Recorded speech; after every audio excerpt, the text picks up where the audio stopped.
مجاہد بن کر برسر پیکار ہوتے تھے. امر بالمعروف اور نہی عن المنکر کو انہوں نے اپنی زندگی کا مشن بنا لیا تھا. اس کے لیے آپ صلی اللہ علیہ وسلم نے غیروں کی اصلاح سے پہلے اپنی ذات کی اصلاح کی طرف توجہ دلائی کہ انسان دوسرے کی اصلاح کرنے سے پہلے خود سدھر جائے, خود سدھرے اور اس کے بعد دوسرے کو کہے. قرآن کریم خود کہتا ہے, اللہ کے رسول صلی اللہ علیہ وسلم نے ارشاد فرمایا, لِمَ تَقُولُونَ مَا لَا تَفْعَلُونَ, تم جو نہیں کرتے ہو وہ کیوں کرتے ہو تم. اللہ رب العزت کے سارے احکام سے لوگوں کو واقف کیا. اللہ کے سارے احکام کو زمین پر نافذ کرنے کی جتنی کوششیں اور تدبیریں ہو سکتی تھی آپ نے اختیار کی. اس کے لیے آپ صلی اللہ علیہ وسلم نے ہر ایک کے حقوق کو واضح کیا کہ کس کا کیا رائٹ ہے. باپ کا حق کیا ہے بیٹے پر, بیٹے کا حق کیا ہے باپ پر. تو معاشرے کے ہر ایک کے رائٹ کو اللہ کے رسول صلی اللہ علیہ وسلم نے بیان کیا. کمزور طبقات مثلا عورتوں کے کیا حقوق ہے, بچوں کے کیا حقوق ہے, غلاموں کے کیا حقوق ہے, خادموں اور جانوروں کے کیا حقوق ہے, اسے بھی آپ صلی اللہ علیہ وسلم نے بیان فرمایا. معاشرے میں پیدا ہونے والی خرابیوں پر گرفت کرنے اور ایک دوسرے کو احکام الہی کی تعمیل کی تلقین کا مزاج بنایا کہ بھائی اللہ کے احکام کی طرف ایک دوسرے کو بلائے, آدمی ایک دوسرے کو تلقین کرے. آیات اور احادیث کی تعلیم کے ساتھ ان پر عمل کرنے اور خود احتسابی کی تعلیم دی کہ خود بھی وہ دیکھے کہ میں جس چیز کی دعوت دے رہا ہوں اس پر میں عمل کر رہا ہوں یا نہیں. اس کے لیے آپ صلی اللہ علیہ وسلم نے آیات کی تفسیر اور احادیث کے یاد کرنے اور ان کے مذاکرے کا ماحول بنایا. حضرات صحابہ میں ایسی طلب ہوتی تھی علم کی کہ ان کے واقعات کو سن کر انسان حیران اور ششدر رہ جاتا ہے. اخلاق رذیلہ کہ خرابیوں کو بیان کر کے ان سے بچنے اور اخلاق فاضلہ کو اختیار کرنے کی تلقین فرمائی کہ اچھے اخلاق اختیار کرو تو کیا ہوگا. ایک روایت میں حضور نے فرمایا, اکثر ما يدخل الناس الجنت هو حسن الخلق, سب سے زیادہ وہ عمل جو انسانوں کو جنت میں لے جائے گا وہ اچھے اخلاق ہے. وہ کیا ہے؟ اچھے اخلاق کا. اسلام کے اچھے اخلاق کا خلاصہ کیا ہے؟ کہ اس کا خلاصہ یہ ہے کہ انسان اپنی زبان, اپنے ہاتھ اور اپنے بدن کے کسی بھی عضو سے کسی دوسری اللہ کی مخلوق کو تکلیف نہ پہنچائے. یہ ہے اسلام کے اخلاق کا نچوڑ. ایسا ماحول بنایا کہ ہر آدمی دعوت اصلاح اور تبلیغ کو اپنی ذمہ داری سمجھنے لگا. صحابہ میں سے ہر ایک یہ سمجھتا تھا اگر آج بھی مذکورہ بالا نبوی طریقہ کار پر عمل ہو تو معاشرے کی ساری خرابیاں دور ہو سکتی ہے. آج ضرورت ہے قرآن کریم کو ترجمے کے ساتھ پڑھایا جائے, اس کی تفسیر کو عام کیا جائے, ساتھ ہی احادیث کی تعلیم کا بھی اہتمام ہو. غیروں کے بجائے اپنی خرابیوں پر غور کیا جائے اور اصلاح کی کوشش کی جائے. نیز تذکیر یعنی نصیحت اور موعظت اور تبلیغ و دعوت کا اہتمام کیا جائے تو ضرور معاشرہ ہمارا درست ہو سکتا ہے اور اس میں تبدیلی آ سکتی ہے. سیرت نبوی صلی اللہ علیہ وسلم سے ہمیں سب سے بڑی رہنمائی یہی مل رہی ہے کہ جس عرق ریزی اور تکلیف سے خیر القرون کا صالح معاشرہ بنا, آج بھی وہی ماحول پیدا ہو اور ہمارا مقصد صرف اور صرف رضا الہی, اللہ کی خوشنودی اور آخرت کی کامیابی ہو اور بس. اگر اس پر ہمارا معاشرہ آ جاتا ہے تو یہ سارے معاشرے کی برائیاں کیا ہو جاتی ہے؟ ختم ہو جاتی ہے. رسول اللہ صلی اللہ علیہ وسلم کی زندگی کے دو پہلو ہیں, ایک ہے مکہ کی زندگی اور دوسری ہے مدینہ کی زندگی.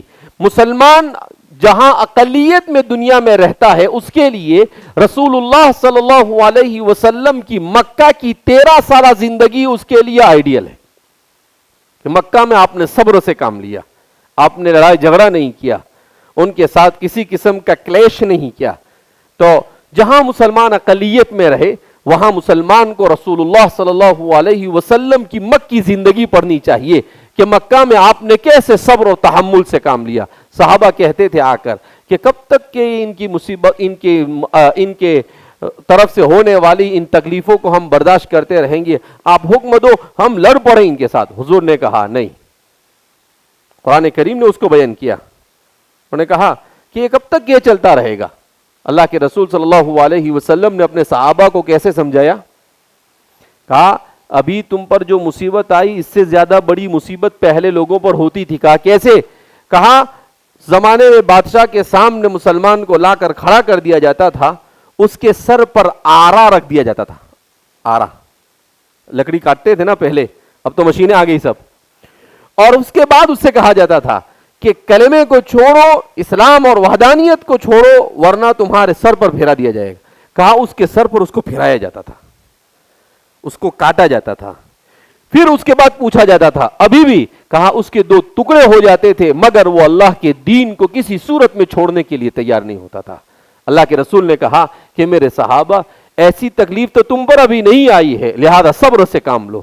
تو مکی زندگی مسلمانوں کے لیے نمونہ ہے, اور جو مسلمان اپنے ملک میں رہتے ہیں جہاں مسلمان کی میجورٹی ہے, اکثریت میں جہاں رہتا ہے, اس کے لیے رسول اللہ صلی اللہ علیہ وسلم کی مدنی زندگی نمونہ ہے کہ آپ صلی اللہ علیہ وسلم نے مدینہ میں جہاں پر اسلامی حکومت پہلی قائم ہوئی, اس میں کس طرح سے آپ نے یہودوں کو بھی سمجھانے کی کوشش کی, وہاں کے ہر قسم کے طبقے کو سمجھایا, ان کے ساتھ معاہدہ کیا, سب کچھ کیا. جب انہوں نے معاہدہ توڑا تو پھر آپ صلی اللہ علیہ وسلم نے ان کو سبق سکھایا. تو کہا کہ یہ اللہ کے رسول صلی اللہ علیہ وسلم کی زندگی نمونہ اور آئیڈیل ہے سارے انسانوں کے لیے. آپ صلی اللہ علیہ وسلم کی زندگی ہی کیوں نمونہ, کیوں دنیا میں دوسرے کسی آدمی کی زندگی کو ہم آئیڈیل نہیں بنا سکتے ہیں؟ کہا اس لیے کہ آپ صلی اللہ علیہ وسلم کی زندگی میں 4 چیزیں ایسی پائی جاتی ہے, یہ آخری ہے, کہ وہ دنیا میں کسی انسان کی زندگی میں نہیں پائی جاتی. جس انسان کو دنیا آئیڈیل بنانا چاہے اس انسان میں مینٹلی اعتبار سے, عقلی اعتبار سے 4 صفت کا ہونا ضروری. اگر وہ 4 صفت ہے تو وہ آئیڈیل بن سکتا ہے, ورنہ نہیں. سب سے پہلا تاریخیت, جس کو نمونہ بنایا جائے اس کی تاریخ مستند ہونی چاہیے. اس کی ساری تاریخ کیا ہونی چاہیے؟ مستند. رسول اللہ صلی اللہ علیہ وسلم کی زندگی کی ہر چیز مستند ہے. مستند ہونے کا کیا مطلب؟ کہ حضرات صحابہ نے ہر چیز کو نوٹ کیا اور پھر اس کو تابعین تک پہنچایا, تابعین نے تبع تابعین کو پہنچایا. تو ہمارے زمانے تک وہ جو آئی ہے اس میں کہیں پر کسی نے اپنی طرف سے غلط شامل کیا نہیں. اگر کسی نے شامل کرنے کی کوشش کی تو اسے پکڑ لیا گیا. اسے کیا کر لیا گیا؟ پکڑ لیا گیا. ہارون رشید کا زمانہ تھا, رسول اللہ صلی اللہ علیہ وسلم کی وفات کے تقریباً 170 سال کے بعد, 170 ایئرز کے بعد, تو ایک آدمی کو پکڑ کر لائے گئے, عبد الکریم ابن العوجہ. کہا کیا ہے اس کا قصور؟ کہا یہ حدیثیں بناتا ہے اپنی طرف سے اور پھر حضور کی طرف منسوب کر دیتا ہے. تو ہارون رشید نے کہا کیوں؟ دماغ خراب ہے تیرا, کیوں یہ کام کرتا ہے؟ کہا اس کی گردن مار دو, اٹھا دو اس کو. تو وہ کیا کہتا ہے معلوم؟ کہ ہارون رشید میں نے 400 غلط حدیثیں بنائی ہے اور بنا کر ذخیرے حدیث میں ڈال دیا ہے, تم مجھے مار کر کیا کرو گے؟ تو ہارون رشید نے کہا اس کو اب بھی ختم کر دو, 1 سیکنڈ بھی اس کو زندہ مت رکھو. اس کو ختم کر دیا گیا. اس کے بعد ہارون رشید نے کہا حضرت عبداللہ بن مبارک کو بلاؤ, فلاں محدث کو, اور محدثین کو بلایا اور کہا کہ ایک آدمی تھا, اس نے ایسا کہا میں نے 400 حدیثیں بنائی ہے, ذرا دیکھو تو یہ 400 حدیثیں کہاں ہیں. تو وہ 1 ہفتے تک جہاں جہاں پر عبد الکریم ابن العوجہ کے نام سے حدیث آتی تھی ان ساری حدیثوں کو جمع کیا. 1 ہفتے میں اس کی پوری 400 حدیثیں جمع کر لائے اور لا کر رکھ دیا. کہا کہ یہ ہے اس کی من گھڑت اور بنائی ہوئی حدیثیں. تو ہارون رشید فخر سے اپنے تخت پر کھڑے ہو گئے اور کہا مجھے معلوم تھا کہ اس امت میں عبداللہ بن مبارک جیسے محدثین موجود ہے, کوئی کتنی بھی کوشش کر لے رسول اللہ صلی اللہ علیہ وسلم کی طرف کوئی ایک لفظ بھی غلط بنا کر منسوب نہیں کر سکتا ہے. اگر کر بھی دے گا تو ہمارے محدثین فوراً اس کو کیا کر لیں گے؟ پکڑ لیں گے. تو اللہ کے رسول کی سیرت تاریخی اعتبار سے جیسی ثابت ہے, دنیا کے کسی انسان کی تاریخ اور اس کی بایوگرافی ایسے ثابت نہیں ہے. دوسرا, آپ صلی اللہ علیہ وسلم کی زندگی میں کاملیت ہے, مکمل زندگی. کیا مطلب؟ جس کو آئیڈیل بنائے تو جس کو آئیڈیل بنایا جاوے اس کے اندر یہ ہونا چاہیے کہ وہ ایسا ہو کہ انسانی معاشرے کے ہر طبقے کے لیے اس میں نمونہ موجود ہو. تاجر ہے تو اس کو پتا چلنا چاہیے کہ میں تاجر ہوں تو حضور جیسا ہونا چاہیے, میں خاوند ہوں تو حضور جیسا, میں باپ ہوں تو حضور جیسا, میں تو جو بھی ہوں, میں لیڈر ہوں تو حضور جیسا. تو وہ ساری کے ساری چیزیں رسول اللہ صلی اللہ علیہ وسلم میں پائی جاتی تھی. دنیا میں کوئی مائی کا لال آج تک ایسا پیدا نہیں ہوا جو انسانوں کے اندر جس کے اندر ایسی کاملیت پائی جاتی ہو. تیسری چیز جامعیت, جس کی زندگی میں ہر طبقے کی تعلیمات اور ہدایت موجود ہو, کوئی بھی چیز مخفی نہ ہو, پوری جامعیت کے ساتھ, آدھی ادھوری نہیں, پوری بات موجود ہو کہ کس آدمی کو کیسے زندگی گزارنا ہے. اور چوتھی چیز عملیت, اس کی ذات نے ہر چیز کو پریکٹیکلی اور عملی طور پر کر بتلایا ہو, صرف زبان خرچی پر بول کر وہ چلا گیا نہ ہو. رسول اللہ صلی اللہ علیہ وسلم کی زندگی میں یہ ساری چیزیں پائی جاتی تھی. اس لیے آپ صلی اللہ علیہ وسلم کی سیرت میرے اور آپ کے لیے اور رسول اللہ صلی اللہ علیہ وسلم کے دور مسعود سے لے کر قیامت تک آنے والے تمام انسانوں کے لیے آپ آئیڈیل ہے اور رہیں گے.